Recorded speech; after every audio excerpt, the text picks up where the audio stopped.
Hi guys, it's Jim from Open Samples, and today I'm going to show you a thing or two about mastering hardstyle music. And before I dive into it, make sure to comment, like, and subscribe. You know the drill.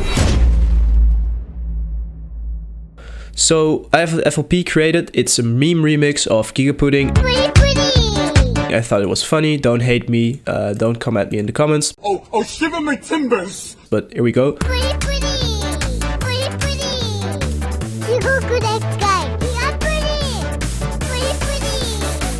As you can hear, that's really, really good.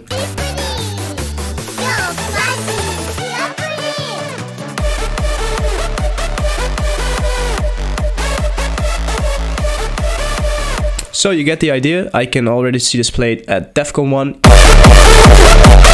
So, yeah, first the thing about mastering in general. People think it's a magical thing where you just apply some stuff and then some cool stuff happens and then, whoa, what did I do? I don't know what's going on. Like, mastering is really easy. There's a few key things, and if you do that on every song, the only thing it comes down to how good it will be is your own ability to master, which I will help you with like today. But in the end, it's just a few things. So the first thing is boost your volume without making the original sound clip as much as possible. So you just want a loud song. Second thing is you compress the tune so you get more dynamic range out of your song, because imagine your song has a lot of spikes in it, so volume spikes, and then you try to boost it, then these volume spikes are going to clip. So if you put a compressor, you kind of reduce these, and you can do this with a limiter as well, but then you boost that result and then you get a louder mix without clip. And the third thing is adjust EQ levels to make sure that it sounds clean, because some levels might be too loud, some levels might be not crispy enough. You know, you can do all these things to make it more clean and crisp. Then another thing is a limiter. You can use Fruity limiter or other ones, which will just allow for a little bit more volume, but just don't overdo it. So I'll go over all these things to make sure that you guys know how to master your tune, and you can learn from that foundation. You know, it's not like you'll magically be a pro master engineer, but it's a really good place to start. So the first thing I'll show you guys is a simple master chain that I've come up with over the years, and don't hate me for it. It's a lot of presets, but it does sound good. So I take the original song,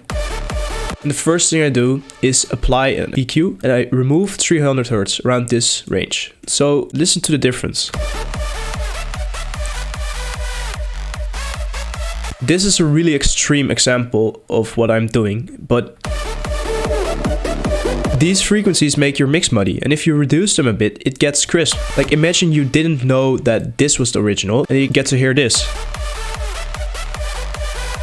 It's not perfect, like there's frequency missing, so that's why you don't do it too much, but you think like, wow, that's a clean stuff, so just remove 300 Hz, it's really easy. Second thing is I use a multiband compressor, and this is The King by WA Productions. I use a preset, clean multiband compression, and just put the mix around this, and then this is the second step. It makes it super punchy. And you can do the same thing with multiband compression from FL Studio. You just take like mastering 6 decibels at 2.4. And it just makes it more crisp. Like, it's tighter, it's put together, and that's what you want for hardstyle. You want punchy leads, punchy kicks, all that stuff. Another thing you do after that is add Maximus. This will just boost the volume. And I use Clearmaster RMS. Just boost it until it starts to clip right there, until you see like it being squashed together. And you can clearly hear what's going on if I boost it extremely. You can hear it clip. So what I'm doing is move this knob until it's not clipping anymore. And there you go. That's a master song. There's some other stuff you can do in this chain. This dynamic EQs. Yeah, so this is dynamic. So you could do this with 300 Hz. What sometimes helps as well is boost the highs. These highs, not too much, but the highs make it crispy. If your song is a little bit like muffled and it doesn't sound really, you know, crisp and in your face, then you just add this. A little bit. And then you boost it, and it's just a little bit. And you gotta realize one thing as well, and that's that there's a hierarchy like in the stuff you apply. So if you put the multiband compressor before your EQ, that means it gets multiband compressed first and then you add the EQ. So that you'd rather want this to be like that, and then you multiband compress it, because you want the audio that comes after this effect to be multiband compressed. So that's just things you need to think about. You can't boost the volume and then multiband compress. You want to multiband compress first and then add volume. So that's my mastering chain. You can get the mixer file for free in the link in the bio. But yeah. And then you can also hear that if I remove this, and this, and I boosted the volume, that it's going to clip.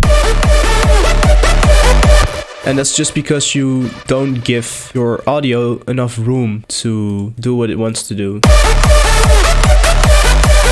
And it's perfect, like you can send this to labels and it will sound good. I've gotten like music signed at good labels just by doing this chain. And it's ridiculous because it's a preset and people are just like, whoa, you gotta do all this crazy stuff. But if it sounds good, it sounds good. And that's like the philosophy you gotta take home. Don't overstress it. If you think it sounds good and you have a pretty good hearing and because you've been producing for a while, then it will sound good. Let's imagine you're not producing for a while and you need to know that something sounds good. So I'll just clean up my master right there. Then you can use a plugin like Ozone. Ozone is great for mastering. It's the best mastering plugin there is in my opinion. And all these things like the master elements I've just covered are also available here. Like you have an equalizer, dynamic EQ, you have some dynamics, so that's for the volume, a maximizer for the volume, and then some limiters and EQ, you know, those are the things. And then some stereoization, which is really cool. What I use a lot, if you don't have any knowledge of mastering, you take this plugin, you go to a download, and I downloaded Break the Game by Sub-Zero Project and Keltec because it's a great and clean tune. So what you do is you go to reference, you add your download right there, and then you just play your sound. Then you go to Master Assistant, reference, you take this reference track, next, and then you play the audio. And everything will go automatic. That's doable, you know. If you send this to a label, no one will be like, well, the master is off. Except if they're in a studio and they have the coolest gear available, which they don't because they're just at a laptop checking your music. So, and then it comes down, you can still remove these frequencies. So that was another cheat code. That's like the second way to master. So we've been working with presets and like automatic mastering. People are like, yeah, you gotta know how to master, and which I understand because it's fun to do. It's a great skill to have because it trains your hearing and you get better at what you're doing. But you do have to realize that if it sounds good, it sounds good, you know. And these plugins are getting better and better at just making the tune for you. I'd not recommend getting an instrument making the whole song for you because that's crazy. I hope it doesn't get to that stage with artificial intelligence, but you could like accept that this plugin does what it needs to do and you just add the reference mastering or the streaming. At least you get a foundation. So let's say you've used this reference mastering, then you get all these effects and then you just tweak them yourself a little bit. But if you're in Ozone, I'd say just remove 300 hertz like this, then as we did with the other chain, then you remove that a little bit, then you put a dynamic EQ, you boost the highs a little bit and then the lows, but this is all really dependent on your tune, you know. So if your tune is playing like this and you see that there's a lot of bass in your tune, you should like remove the bass a little bit with a dynamic EQ. Because it's all dependent on your final mix, and the better you are at mixing, the better you'll be at mastering. So I'd recommend not putting the master effects on your mix until your mix is 100% done. And we will make a tutorial on mixing as well, but you've just got to fix the mix first and then the master, because you don't want to combine these two processes, you know. Remove some of the lows and the highs. In my case, it's like fine this way. I've removed some 300 hertz and this works almost anytime. 99% of the time, remove this frequency. I guarantee you it will be cleaner. Then you can just like post EQ, I don't know, it's whatever. If you've put some stuff and then a limiter to make it peak a little bit less. So what you do is like read this and then move this threshold until it gets a little bit louder, and a maximizer as well.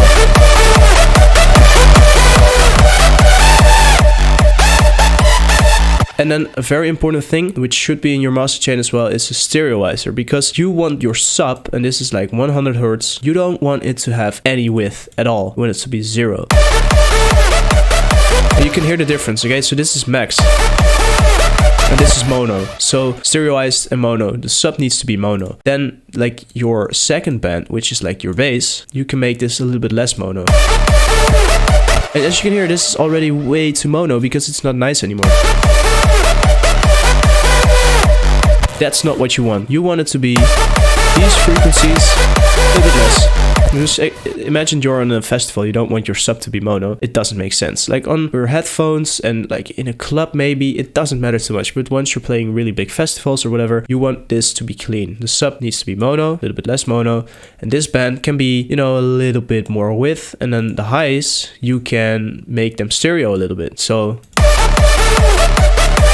It just excites your mix a little bit more. And you put this in front of everything, of course. That's it. Mastering is pretty easy. It's not a magical thing where you just do stuff, which you can do, of course, is make it magical because you're just applying presets and effects and automatic mastering. But if you choose to master in either Ozone or just here in the mixer, you want to add a imager, something to make sure that the sub frequencies are mono. Then you add an equalizer where you always remove these frequencies to your liking, but around 300 hertz because it makes it less muddy. Then dynamic EQs are great to make sure that you're kind of like reducing frequencies that shouldn't be boosted too much, and you do this with a responsive EQ instead of like a static EQ. So this is like a little bit more advanced EQ, but it's great. So then you put a post EQ, whatever you want, boost the highs a little bit because it sounds cool. A vintage limiter to get more volume out of your song, and a limiter kind of cuts off peaks and then boosts the song. So it's great if you want more volume. And a maximizer does the same thing without limiting. This is like a complex thing. I honestly don't even know what all these things 100% are, but a great philosophy to have is that if it sounds good, it is good, you know, don't stress it too much. And then some plugins that you should know for mastering: Stereo Shaper and Ozone. Obviously you need to know Ozone. So my master chain would typically have either Ozone, and if I want myself an EQ where I move this, Stereo Shaper, and I might like select the sub frequencies and put it on mid, and now it's just mono.